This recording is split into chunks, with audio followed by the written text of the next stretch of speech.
It's true. I did cut my already lowered springs. But don't unsubscribe just yet. After the intro, I'll explain why I cut my springs, and I'll show you a couple of other little things you haven't seen yet. So you're probably wondering why I would do a hot boy racer thing like cut my springs. But, I mean, look at my car. Seriously though, I cut my springs for the same reason anybody else cuts springs. I wasn't happy with the ride height.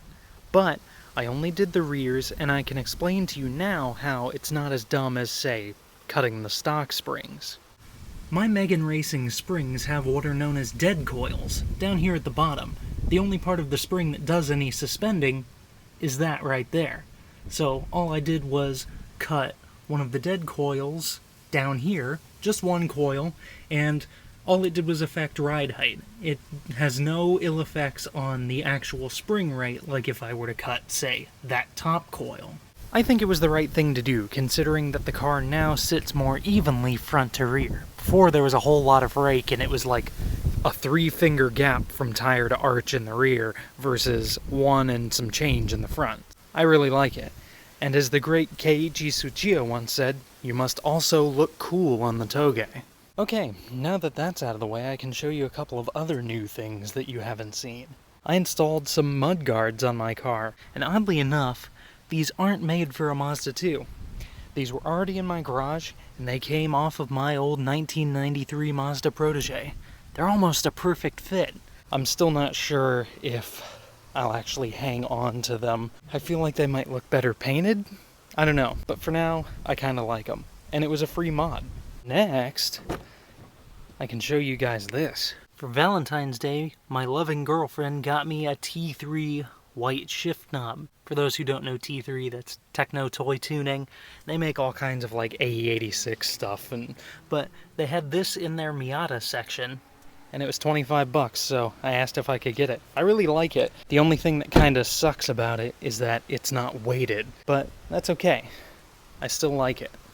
And last but not least, I can really tell you more than show you. In the front, I installed way back in January, before I even went to the Rolex 24, I installed some camber bolts on the front of my car. And the reason why I did this is, well, it's a handling as well as visual aid mod. And yeah, I know it's lame to say that camber looks cool, but it does. I actually was going to make a video about installing them, but I got about halfway through, got frustrated, and just wanted to finish the project. But it's super simple. All you have to do is take out one of the bolts from the knuckle, replace it with a little eccentric bolt that has a lobe on it, so you can adjust camber. It's kind of like the lower arms on a NA or NB Miata, or any Miata for that matter, I guess. And it was a really cool mod. Here, I'll show you the part number. There we are, SPC camber bolts, 81250, and it was a good mod. It really helped the car. I was able to dial in about 2.2 degrees of camber in the front versus the barely 1 degree that I had with just the lowering springs, and like I said, it's a really good handling aid, and it looks cooler. I recommend this to any Mazda 2 owner. Go out and buy one of these. They were $20 on Amazon. Alright guys, there you have it. It's been a couple of weeks since I made a video, and there were things on the car you guys hadn't seen, so I figured why not now. A few notes on those camber bolts that I forgot to mention earlier.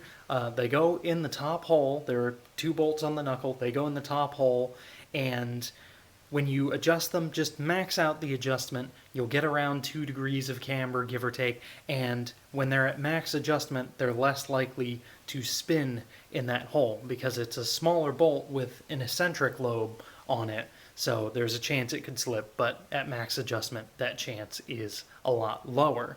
And it needs to be torqued to the specifications on the box. Keep that in mind if you guys decide to buy those. If you're a Mazda 2 owner, you absolutely should, because it really helps. Oh, I'm almost to 500 subscribers, so thank you guys. Hi to all my new subscribers. I'm glad that you all really like the channel and keep coming back to watch more. I appreciate all of you. So, before I talk anymore, that's it for me this time. Thank you all so much for watching and subscribing, and I'll see you guys in the next one.